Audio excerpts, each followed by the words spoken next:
Tracking a project in Microsoft Project involves monitoring progress, updating tasks, and analyzing performance against the initial plan. Here's how to do it. Set a baseline. Establish a baseline. Before tracking, save a baseline to capture the original project plan.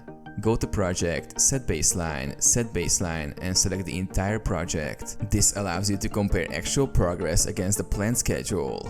Update task progress. Mark task progress. Regularly update task completion percentages in the Gantt chart view.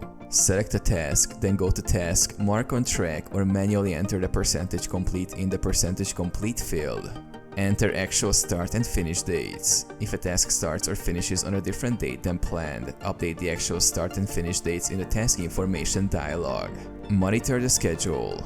Use the Tracking Gantt view. Switch to Tracking Gantt to compare actual progress with the baseline.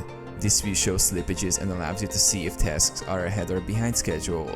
Analyze project performance. Review variance reports. Use variance reports to analyze differences between planned and actual dates, durations, and costs. This helps identify delays or budget overruns. Adjust as necessary. Based on your tracking, adjust resources, reassign tasks, or extend deadlines to keep the project on track.